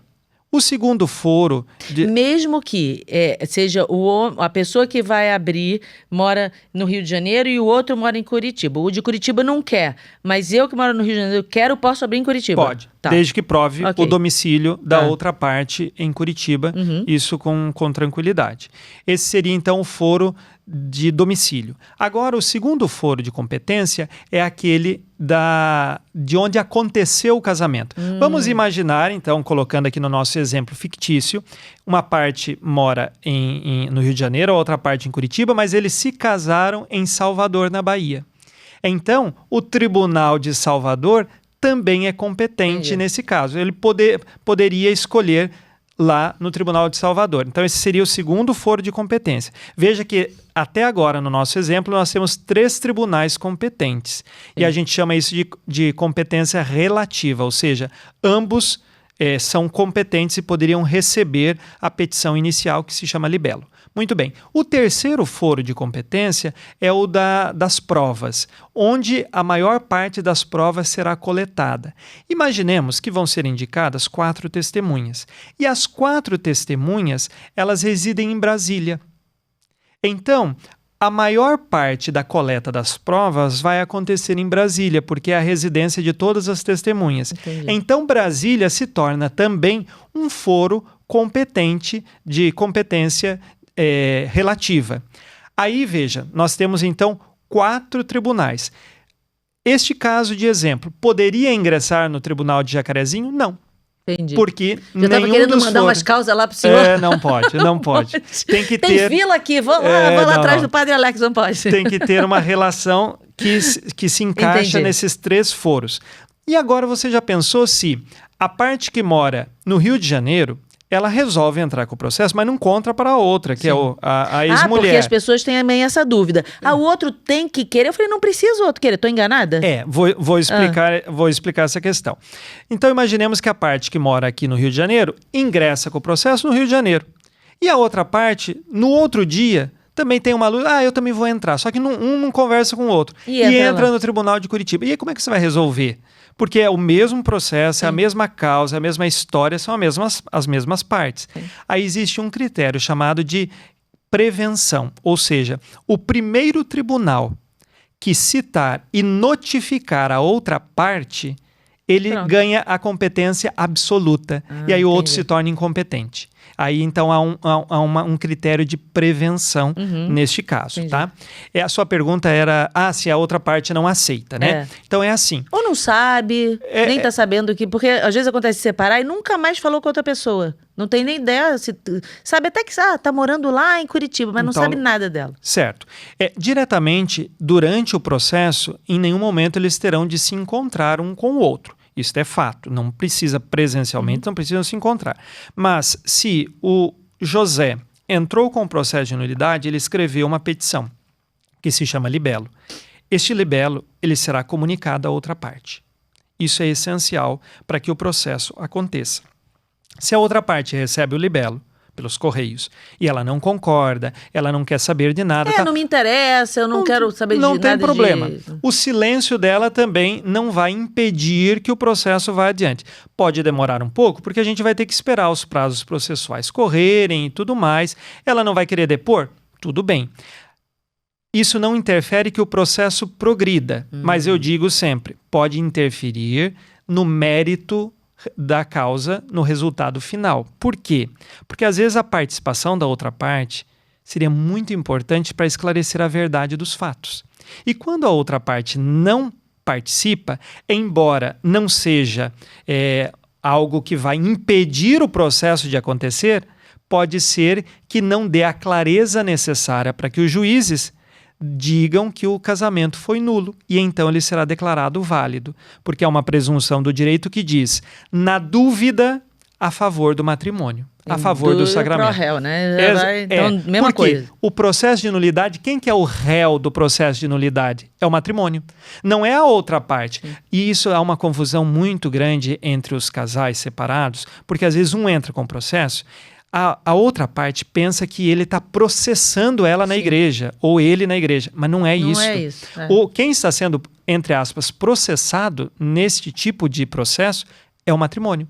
O réu é o matrimônio. Por isso, na dúvida, sempre a favor do matrimônio, sempre que o matrimônio foi válido. Então, a não participação da outra parte pode sim dificultar na clareza dos fatos que são apresentados e os juízes podem permanecer em dúvida e se eles estiverem em dúvida, o matrimônio é válido. Então, não impede que o processo aconteça, mas pode, em certos casos, interferir no mérito da causa. Porque às vezes, como eu falei, já teve gente que mandou mensagem e falou assim, mas eu nunca mais falei com ele, a gente terminou de um jeito assim que a gente não se fala, eu não quero saber que ele existe, ficou muito ruim a situação.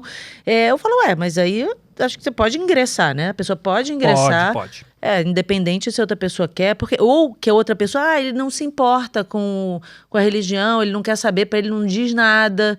Então, ele não quer saber disso. Mas não necessariamente a pessoa precisa querer saber, né? Não. Ela vai ser informada, se ela permanecer em silêncio, se ela responder, independente, o processo, ele continua. Tem muitos processos lá em Jacarezinho? Em Jacarezinho, nós temos acolhido por ano uma média de 50 a 60 processos. Então, o nosso tribunal é pequeno, embora também a cidade é pequena. Tem 40 mil habitantes, sim. Jacarezinho, a diocese é pequena. Então, a gente tem esse número mais ou menos. Só que este ano de 2025, nós já estamos um pouquinho mais. Eu acolhi na semana passada o número 75 desse ano. Então, veja, nós já ultrapassamos a média. E a perspectiva é que até o final do ano a gente chegue em torno de 100 processos nesse ano. Mas é um tribunal pequeno e tudo mais. Tem tribunais aí que eu sei que tem filas de espera de 5, 6 mil pessoas. Nossa, olha isso. De cidades maiores, né? Caramba, muita gente. É muita gente. É por isso que as pessoas falam, tá demorando. Eu falo, gente, eu acho que foi o Papa Francisco que mandou acelerar o máximo que pudesse, né? Porque quando eu lembro de eu pequena, e as pessoas falando, tinha uma conhecida, assim, era bem jovem, uns 10, 12 anos.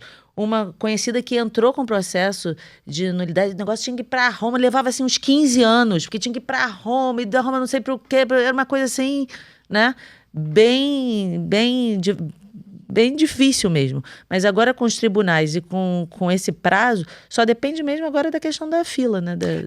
Tem muita gente. Dos ministros, dos oficiais, sim, que vão trabalhar no tribunal. Em 2015, o Papa Francisco fez uma reforma no direito processual, exatamente, com o âmbito do matrimônio. Essa reforma, ela visou acelerar algumas coisas.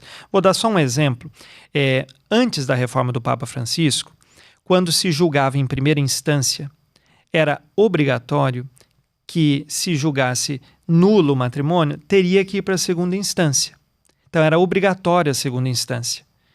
Independente se tivesse apelo ou não das partes. Teria que ir. Entendi, para ver se aquela sentença era aquilo mesmo, isso, né? E daí se tivesse uma dupla conforme, que a gente dizia, uma segunda sentença também pela nulidade, aí sim, pronto, ela se tornava executiva. O Papa Francisco tirou a obrigatoriedade da segunda instância. A segunda instância existe, se uma das partes quiser apelar, pode apelar, tranquilo, para a segunda ou mesmo para a ulterior instância, que seria a rota romana. É possível. Caramba, o negócio foi pro terceiro, aí é o Supremo, né? Foi pro Supremo. Isso, exatamente, mais ou menos isso. Mas na realidade a última instância na Igreja Católica é o Papa. Embora o Tribunal da Rota Romana seja um tribunal apostólico, seja um tribunal do Papa... Pois é, depois desse não dá para apelar para o Papa, dá ainda? Ainda é possível. Mas é claro que o Papa sempre vai seguir o tribunal dele, mas assim... Tem muitos casos, não tem muitos casos que acontecem possibilidade. Isso, né? Não, isso Deve ser uma a cada... É uma faculdade que existe, mas que não é usada. Mas ela existe, vamos assim dizer. Eu nem sabia que poderia ter tanta instância assim. Chega que já resolveu ali, ok, tá resolvido. Exato. Mas, ou no caso, serve também no caso, por exemplo, a pessoa foi ali na primeira instância, deu que não teve nulidade. Correto. Aí eles não se conformam, não, é nulo. Dá para ir apelando? Apela para... Para a segunda instância. Apela para a segunda instância, é possível. Aí disse que não era nulo também. Tá, aí eu tenho 2 sentenças já que disseram que não era nulo. Aí eu poderia fazer um recurso... Aí já não é mais apelação, muda o nome no direito. Um recurso para a Rota Romana, no qual eu digo assim, olha, eu tenho uma nova prova que ela é fundamental e que vai mudar a direção do mérito. E aí eu apresento essa nova prova, apresento a petição para o Tribunal da Rota Romana e o tribunal pode ou não aceitar. Entendi. Se ele aceitar, ele vai analisar e ver o valor dessa nova prova. Porque se você arrumou uma nova prova, você não vai voltar para o que já foi julgado. Você não pode, aí você vai para outra instância, não é isso? Exato, aí você vai chegar lá na Rota Romana. E se eu fosse me dar assim uma porcentagem, mais ou menos, de 100% que entra no processo de nulidade, quantos por cento é dito nulo? Bom, mais ou menos assim. Eu não teria uma porcentagem do Brasil, né? Não, lá do senhor. Agora, do meu tribunal, é em torno de 80% a 85% é nulo. Olha, isso é muita coisa. É em torno disto. É muita coisa. É impressionante. E aí a gente vem no problema da preparação dos casamentos, né? Que as pessoas não têm a real noção do que estão... Muitas não têm. Do que estão fazendo. Muitas vezes casam porque é uma satisfação para a sociedade, porque é uma tradição entrar de branco na igreja, com o noivo lá esperando, não sei o quê. Mas a real noção do que é... E do que está aceitando. Porque a pessoa pode, às vezes, ser incapaz para o matrimônio exatamente por uma falta grave da própria discrição de juízo dela, não? E essa incapacidade, entre incapazes, o matrimônio não é válido.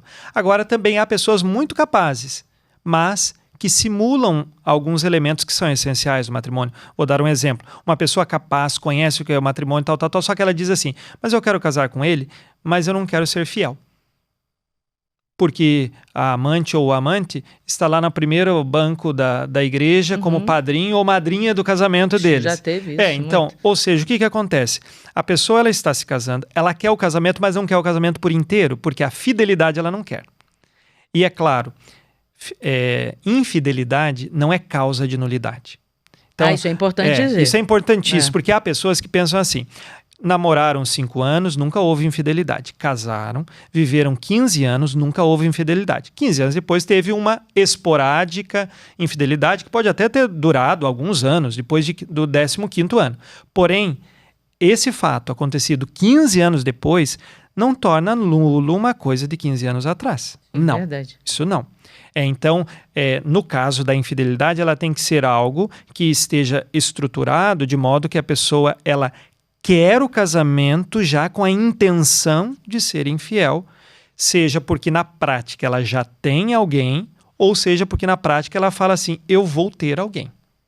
Ali no dia do casamento. Ela não queria verdadeiramente formar uma família, né, quando ela se casou. Porque aqui que está a diferença na nomenclatura. Nulidade, sem a palavra a, e anulação. Então, se eu tenho um fato que ele valeu, aí, no futuro, o que eu posso fazer com um fato que valeu? Anular. Na igreja não existe. Na igreja não tem anulação de casamento. Porque quando você anula, você diz que ele existiu. Ele existiu, você vai desfazer. E o matrimônio é indissolúvel, você não dissolve o matrimônio. Agora, o que tem na igreja é a chamada nulidade, que começa com N. Ou seja, eu venho lá atrás e vejo que naquele dia, com toda a pompa e circunstância, aquelas 2 pessoas diante do padre, elas contraíram um matrimônio, mas por este ou por aquele motivo, aquele matrimônio não valeu, desde aquele dia que foi celebrado. Eu brinco e falo assim, na hora lá não teve o Shazam. Exatamente. Porque não tinha as condições necessárias para ter o Deus Shazam não ali. uniu. Deus não uniu. Porque o que Deus uniu, o homem não separa. Então o que o tribunal faz? Ele verifica se Deus uniu ou não aquele casal. Eu vejo também algo que as pessoas confundem muito, que falam assim pra mim, tá separado, tá de segundo matrimônio, tá não sei o que, enfim. Mas eu falo, mas você já viu se tem motivo pra nulidade? Eu pergunto, aí a pessoa me diz assim, não tem? Foi casada 17 anos, tem 2 filhos. Aí eu falo, mas isso não significa que teve ou não nulidade. Não é quantos anos ficou casado, nem você pode ter tido 20 filhos.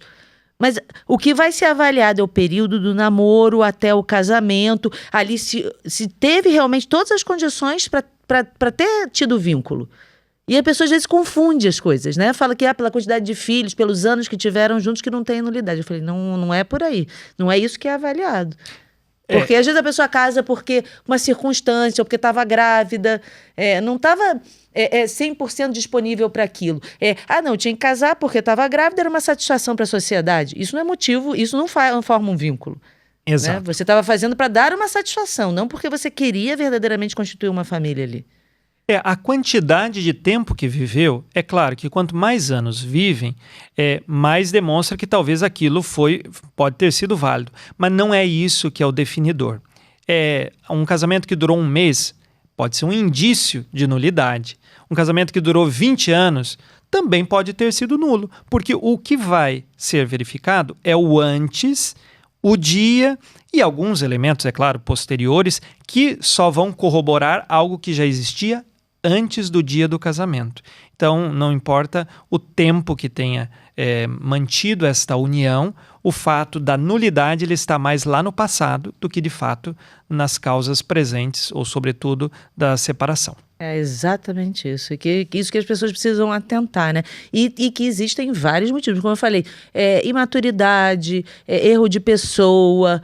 Vou dar um exemplo. A pessoa namorava uma e foi abandonada por essa, logo depois apareceu outra para substituir aquele que ela amava muito, casou com esse, mas não queria esse, queria o outro que saiu. Aí casa com esse, né? Aí fala assim, casou como uma reparação, vamos dizer assim. Eu estava sozinha, não tinha nada, o outro foi embora, não me queria mais. Então tem tantos e tantos motivos que as pessoas podem buscar para ver e regularizar a sua situação. Kênia, preciso só corrigir a questão do erro de pessoa. Me explica. Esta a palavra erro de pessoa. Não é, outro nome, né, que dá para isso. Se encaixaria em outro lugar. Eu entendi. Tem outro título para isso. Mas para ir pro fato que você descreveu. Mas o erro de pessoa mesmo, existe ele codificado no Código de Direito Canônico. Acho que eu misturei as coisas. Isso. Foi. E ele é especificamente assim, você está casando com uma pessoa pensando que é outra. Então, isso geralmente só vai acontecer com gêmeos.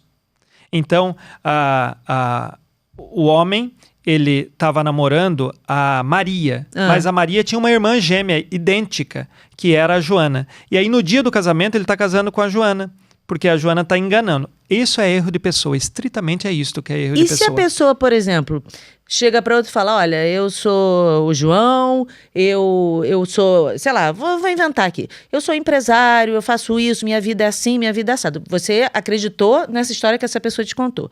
Depois que você casa, você vê que a pessoa não era nada disso. Ele não era empresário, ele era um funcionário lá do local, ele não era nada daquilo. Ele inventou toda uma história para você, dizendo que era uma pessoa que, na verdade, ele não era. Você achou que estava casando com um tipo de... Eu não sei o nome que dá para isso. Você achou que estava casando com uma pessoa que você aquela história foi a que você, entre aspas, comprou, mas depois você descobriu que era outra, que ele é um outro ser, que ele não era aquilo. Como é que chama isso? Tem um... Como é que é isso? Isso seria possível se acontecesse... É que eu conheço um caso assim, por isso que eu estou perguntando. Isso seria possível da seguinte forma, é o cano 1097, parágrafo 2, em que você tem um erro direta e principalmente visado de uma qualidade da pessoa. Então, é assim. É um erro de qualidade de pessoa. Só que a qualidade é a seguinte, você se casou com a pessoa porque você estava procurando uma pessoa com aquela qualidade. Independente de quem fosse a pessoa, você queria casar com a qualidade da pessoa. E aí, como a pessoa te enganou, ou seja, ela não tem aquela qualidade, você queria um casamento por causa da qualidade e não diretamente da pessoa. Então é um pouco mais complexo do que só dizer assim, a pessoa ela me dava um buquê de flores, ela era boazinha e tal, depois que ela me casou, aí ela me trata... Não, mas não é disso não. Eu tô falando assim, de você acreditar que a pessoa, é como se a pessoa tivesse... assumisse dois papéis diferentes, entendeu? Ah, tá. Ela diz aqui pra você, esse caso específico que eu conheci, o cara dizia pra ela, olha, eu sou um empresário, eu faço isso, eu faço aquilo tal. Aí pegava ela, todo dia chegava lá com um carrão, buscava ela. Não que ela tivesse interessada, eu vou casar com ele por dinheiro. Não é isso. Só que depois que ela casou, ela descobriu que ele não era o diretor da empresa, que ele era o motorista do diretor da empresa. E ele ficou enganando ela. E o problema foi assim, ele inventou que ele era uma pessoa que ele não era. Para conseguir o consentimento dela. Exatamente. Entendeu? Aí a pessoa se sente enganada. Por que ele não falou pra mim que ele era, que ele era o motorista? Por que ele inventou pra mim que ele era o diretor da empresa? Dolosamente, cano 1098 é o outro. E isso é motivo pra nulidade, não dolo, é? Aí por dolo... Eu só usei a palavra errada que eu falei, mas é... Dolosamente a pessoa... enganou a outra para conseguir o consentimento dela. Então, foi dolosamente isso aconteceu. Exatamente, a cano 1098. Ou seja, tem muitos casos, né? Só não pode ir com coisa fútil, exatamente isso. Antes ele me dava flor, agora ele não dá mais. Exato. Antes ele me beijava, a gente saía de mão dada, agora não faz mais. Isso é outra história, né? Tô falando de realmente a pessoa enganar a outra. Isso, é possível. E com isso tem, né? Tem desdobramentos, né? Isso. Eu imagino que o senhor deve ver muita coisa. Tem muita coisa. E são tantas histórias. E que às vezes a gente fica com pena, né? Porque, assim, a gente quer que dê certo, a gente quer ver as famílias unidas, a gente quer que a coisa vá adiante, né? Por isso que eu incentivo muito, quando as mulheres me procuram, eu falo assim, bom, bora lutar por esse casamento, bora lutar por esse... Aí ainda ficam me perguntando, mas será que foi válido? Eu falei, gente, você tá na dúvida? Vambora. Exatamente. Vambora lutar por isso, né? E firmes no bom propósito. Isso, que teve uma vez uma pessoa que mandou assim, mas vocês estão incentivando a nulidade? Eu falei, de jeito nenhum, a gente está incentivando quando a pessoa já não está mais junto, está vivendo um outro relacionamento, era uma pessoa que o marido tinha abandonado, estava com outra pessoa e ela estava ali batalhando para ele voltar. Né? Eu falei assim, o teu caso é diferente. Agora, tem casais que realmente foi nulo, cada um já está vivendo com outras famílias e podendo ter a plenitude de viver os sacramentos, não fazem. Então é nesse sentido que aí sim a gente incentiva mesmo. A gente quer que as pessoas busquem, né? E que possam ir atrás. E há um princípio no direito canônico matrimonial que é o seguinte, o juiz ele só acolhe uma petição quando ele percebe que não há mais chance das partes se reconciliarem. Então, que aquilo já está definitivo. Um dos documentos, por exemplo, que ajuda a mostrar que aquilo já é definitivo, quando teve casamento civil, é a certidão de divórcio. Porque ela mostra, olha, realmente eles já até separaram os bens e cada um já seguiu a sua vida, então não há uma possibilidade de reconciliação. Há, aí sim, a possibilidade do processo. Entendi. São tantas nuances, né, padre? Exato. E como é que o senhor começou a evangelizar pelas redes sociais? Bem, tudo isso foi, na realidade, o Espírito Santo que foi conduzindo, no sentido de que nós nunca planejamos ir para as redes sociais. Como eu dizia da minha história vocacional, em 2012 eu fui ordenado diácono. E em 2013, padre. Quando eu fui ordenado diácono, eu fui trabalhar na paróquia Imaculada Conceição, em Jacarezinho, que fica do ladinho da rádio, que é uma fundação da Diocese de Jacarezinho. Muito bem. E ali eu apresentava o programa... Quem é o bispo do senhor lá? Dom Antônio Braz Benevente, é o nosso bispo, em Jacarezinho. Mas Jacarezinho é uma diocese? Diocese. Embora a cidade tenha 40 mil habitantes, é sede da diocese, exatamente. Estamos ali no interior do Paraná. Então, na cidade de Jacarezinho, morando na Paróquia Imaculada Conceição, que é a catedral, como diácono, eu passei a ajudar um outro padre a apresentar o programa Manhã de Luz, que já existia na rádio educadora lá da cidade. Esse programa ele já era do bispo anterior, o bispo que apresentava. O programa ia ao ar às 6 da manhã, um programa rápido com o evangelho do dia, uma meditação e uma oração. Comecei a ajudar esse padre, eu fazia um dia, ele outro, um dia, ele outro. Aí, às vezes, eu ia lá e já gravava os 15 programas do mês sob minha responsabilidade. E aí, ele, às vezes, faltava um dia e tal. Aí, o rapaz da rádio falou, padre, olha, o outro padre, às vezes, está faltando. Quando eu vi, eu já estava apresentando o programa. Já tinha assumido o programa sozinho. Mas o programa de rádio, muito tranquilo. Em 2015... A gente também começou com o programa de rádio. Eu e Bertaldo. Aí, foi assim... na Rádio Catedral aqui, depois na Rádio Canção Nova também. A gente começou com o programa de rádio. Me lembro a primeira vez que o Bertaldo falou assim pra mim, Kênia, eu fazia com ele. Aí um dia ele disse, Kênia, eu não vou poder apresentar, você vai lá. Eu falei, eu? Sozinha? Isso lá atrás. Eu falei, eu sozinha? Ele você sozinha, vai! Quase empurrou. Sabe quando você empurra aquela pessoa no palco, que a pessoa faz assim? Foi quase isso. Gente, eu com uma vergonha, eu assim, boa tarde, bom dia, boa noite, não sabia nem o que falar direito. Como é que a gente vai se soltando, né? Tudo é uma prática. Tudo. As coisas vão se desenvolvendo, né? Exatamente. 2015, advento do WhatsApp, então já estava um tanto popularizado. Eu trabalhava já numa outra paróquia, já como padre, na cidade de Jacarezinho mesmo. Era o pároco de lá? Não, vigário paroquial. Aí, nessa paróquia, nós tínhamos lá o grupo de catequistas. E o grupo de catequistas, o coordenador, falou, olha, tem bastante catequistas que gostariam de ouvir a meditação do Evangelho do Dia, que vai na rádio, só que é 6 horas da manhã e não tem oportunidade, é muito cedo e tal. Aí pediu lá para a secretária da rádio, ela começou a passar o áudio, que era o áudio editado para a rádio, para ele colocar neste grupo. E teve uma outra pessoa também que solicitou e ela passou. E ali foi o grupo originário. Eu nunca pedi para ninguém compartilhar, para ninguém, absolutamente não. A partir de 2015... E com as suas meditações. A mesma coisa. Sim. A mesma meditação. O programa da rádio de 2012 é o mesmo que eu apresento hoje. A mesma coisa, a mesma estrutura, a mesma música, idêntico. Em 2015 ele foi para o primeiro grupo, as pessoas desse grupo, uma ou outra gostou, partilhou com o outro, que partilhou com o outro, e assim, espontaneamente, as pessoas começaram a divulgar umas às outras. E alguns, já de cidades distantes, começaram a entrar em contato na rádio, porque o fulano de tal que enviava para o outro, às vezes cortava a corrente e não chegava. Aí começou a ligar na rádio pedindo se não poderia enviar direto para ela. A secretária da rádio, muito gentilmente, fez um grupo no WhatsApp, que naquele tempo era mais limitado, acho que 200 e poucas pessoas que cabiam no grupo, fez um grupo. Aí as pessoas iam ligando lá, ela ia inserindo nesse grupo. De repente o primeiro grupo foi feito, aí ela fez o segundo, aí ela fez o terceiro, aí ela já não tinha mais vida particular no celular particular dela, né? Aí, gente, não tá dando mais.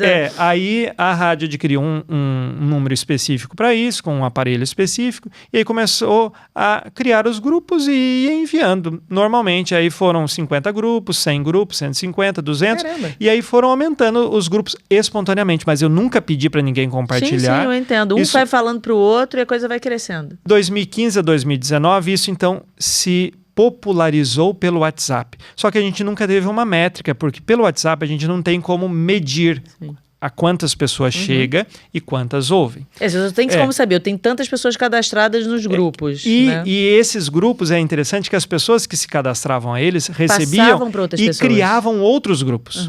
E colocavam outras pessoas e passavam a postar. E assim ia desenvolvendo. Com o advento da pandemia, então eu já era conhecido pelo WhatsApp. Então, o que era conhecido era a minha voz, mas não o meu rosto, a minha imagem. Com a pandemia, como eu sou reitor no seminário de teologia, eu já estava no seminário de teologia, permaneço até hoje, e ali nós ficamos restritos, seminaristas e nós padres, não tínhamos atividade fora, não tínhamos missa, e aí precisávamos transmitir as missas também. Aí foi a ideia, vamos criar o canal do YouTube. Aí eu criei o canal do YouTube com o objetivo de transmitir as missas e também de falar do santo do dia. Quando eu criei o canal do YouTube, como eu já era... O canal chama Padre Alex Nogueira. Como eu criei o canal do YouTube e eu já era conhecido pelo WhatsApp, eu simplesmente falei no programa, olha, hoje nós criamos o canal do YouTube, ele chama-se Padre Alex Nogueira. Em 24 horas eu tinha 10 mil seguidores. Aí em um mês eu tinha 100 mil. Nossa. E aí foi proporcionalmente... foi muito rápido. E aí proporcionalmente foi crescendo. Mas por quê? Já existia uma base pelo WhatsApp. As pessoas já me acompanhavam na oração da manhã pelo WhatsApp. Aí falaram, ele é assim, eu só escutava a voz dele. Isso, aí viu o rosto. E era pandemia, todo mundo estava conectado, né? Não tínhamos missas presenciais, então tudo isso também facilitou, visto que as pessoas estavam ali conectadas. E aí, a partir disto, a partir de 2020, foi junho de 2020 que nós criamos o canal, né? Aí ele foi se desenvolvendo. Como eu tinha a oração da manhã, eu ainda naquele período da pandemia tive uma inspiração, vou fazer a oração da noite. Aí fiz o Boa Noite, Meu Jesus, que é a oração da noite. E que não ia para a rádio, só ia para o YouTube. Só para o YouTube. Aí começamos a fazer conteúdo exclusivo do YouTube, né? Que é a oração da noite, o terço diário e novenas. Então, nosso canal do YouTube é oracional. E a oração da manhã, aí ela passou também para o YouTube, mas aí como é um programa da rádio, a rádio criou um canal. E aí a oração do Manhã de Luz, ela passa pelo canal do YouTube da Rádio Educador, que tem também mais de 1 milhão de inscritos, e o meu canal com esses outros conteúdos, que hoje eu acho que está com 2 milhões e 800 mil inscritos no canal do YouTube. Ah, que legal. Aí ele cresceu dessa forma. Tem o canal da rádio e o meu canal do YouTube. Você vê que as pessoas gostam, né? As pessoas precisam se alimentar. E os vídeos não são longos, né? São curtinhos, ou seja, as pessoas conseguem, enfim, receber aquilo, ter uma meditação daquele momento sem ocupar muito tempo da vida, né? Uma coisa que é prática. Eu sempre fui professor, então ligado a esse ponto, e tem uma característica, às vezes, ser mais objetivo nos fatos, de explicar as coisas, às vezes um tanto difíceis, objetivamente assim. Então, as minhas meditações, elas são desta forma. Então, muitas pessoas gostam. Assim como tem pessoas que gostam de meditações mais longas, né? Sim, então, claro. Tem pessoas que gostam. Exatamente. Até pedido pela correria do dia a dia, né? Tô com tempo curto, tem que fazer isso, tem que fazer aquilo. Isso. E aí eu ajudo as pessoas a rezar. Esse foi o caminho que o Espírito Santo iluminou, porque, veja, nada foi projetado. Sim. Em nenhum momento eu iniciei pedindo, compartilha, eu faça isso. As coisas espontaneamente foram crescendo e conduzidas pelo Espírito Santo, e aí chegamos até aí a gente volta ao ao que a gente falou no início da nossa conversa. A gente vê que é a vontade de Deus. Quando você vai dando passo e Deus vai abrindo a porta. Vai dando passo, vai indo. E aí vai você fala, desenvolvendo. A vontade de Deus, queria que eu falasse mesmo, Deus queria que eu estivesse nas redes sociais. Tem que, né? Precisa. Exatamente. A rede social não pode ser só vídeo de TikTok, de dancinha, tem que ter o outro lado também. Tem que constituir virtude, oração, é isso aí. Nos levar para as coisas do alto, né? Isso é fundamental. E aonde as pessoas podem adquirir o Orar Faz Muito Bem, e Orar Faz Muito Bem para as Crianças. Eu vou mostrar novamente aqui para vocês, ó. Bom, os nossos 2 livros podem ser adquiridos pelas livrarias físicas, as principais livrarias físicas, católicas ou não, e também pela internet, né? Hoje a Amazon, o Mercado Livre, está disponível os 2 livros lá, e a pessoa tem a oportunidade de recebê-los na sua casa. É pela Edições Loyola que nós publicamos, né? Os 2 livros, a Edições Loyola, que pertence aos jesuítas, e aí ela distribuiu aí para o Brasil todo. E a pessoa que mora fora do Brasil também pode comprar pela Amazon. É fácil. É tranquilo. Coisa boa, viu, padre? Olha, gostei imensamente. Muito importantíssimo. Eu mesma vou começar a ler o meu hoje. Vai ficar do lado da minha caminha antes de dormir. E é bom que você desligou o celular, desligou tudo. Você tem que dar aquela acalmada para dormir. Exato. Encher teu coração da presença de Deus. E nada melhor que eu rezar. Isso. E como é curto, não é aquela coisa, eu tenho que ler 50 mil páginas. Não, vou me abastecer daquilo. Já vou começar o meu hoje. Ótimo. E esse aqui eu vou dar para minha filha caçula, que ela vai gostar. Muito bom. Excelente. Pedir para o senhor, sabe o quê? Uma bênção para quem está nos assistindo. Claro. Né? O pessoal assiste pelo Spotify, pelo Deezer, pelo YouTube. Então é importante que essas pessoas também recebam uma bênção do senhor. Vamos abençoá-los. Em nome do Pai, e do Filho, e do Espírito Santo. Amém. O Senhor esteja convosco. Ele está no meio de nós. Deus Todo-Poderoso, pela intercessão da bem-aventurada Virgem Maria, dos arcanjos Miguel, Gabriel e Rafael, abençoai todas as pessoas que nos acompanham, suas famílias, trabalhos, para que sejam livres dos males, malefícios e ciladas do inimigo oculto. Em nome do Pai, e do Filho, e do Espírito Santo. Amém. Amém. Amém. Que maravilha, padre. Só preciso dizer que eu realmente senti muita falta do meu marido. Pois é, a sua outra metade. A minha outra metade azul. A minha metade é mais azul. Faz muita falta. A gente faz tudo muito junto. A gente é coladinho, tudo. A gente tá junto aqui, a gente tá junto em casa, a gente sai tudo junto. Então, assim, tadinho, mas ele tava realmente... Eu brinquei com a história da gravidez, né? Mas ele estava... Os homens até sabem o que é ter o filho quando estão gripados. É uma frase popular que diz aí. Mas ele tava realmente arriado. Ele falou com o senhor assim, padre, me desculpa, mas ele tava com febre, gripe alérgica, mas ele é muito alérgico. E aí respirou aí uma poeira que acabou, enfim, tadinho. Mas eu sei que ele queria estar aqui também. Mas teremos outras oportunidades. Com certeza, deixa mais uma vez o abraço a ele e que recupere logo a saúde. Amém. Padre, muitíssimo obrigada. Agradeço muito a sua presença e que os seus livros possam caminhar muito e as suas orações cheguem cada vez a mais pessoas. Deixa eu dar o seu Instagram. É @Padre Alex Nogueira Oficial. Correto. Vai estar escrito aqui. E o padre, gente, não é abreviado, não. É padre por extenso. Tudo. É facinho. Padre Alex Nogueira Oficial. Não tem Y, não tem 2 L's, não tem nada. Não tem ponto, não tem nada. Exato. E o YouTube, o canal é Padre Alex Nogueira. Também Padre por extenso. Padre por extenso, então, exatamente. Inscreva-se no canal do Padre. Segue o Padre lá no Instagram. Se inscreve, segue lá para ver todos os vídeos, porque eles fazem muito bem. Amém. Obrigada, viu, Padre? Agradeço imensamente. Kênia, deixo o meu abraço ao Bertaldo. Obrigada. Que o Espírito Santo ilumine muito a vida de vocês. Amém, amém. Obrigada. Gente, até a próxima, viu? Obrigada. Fiquem com Deus. Tchau.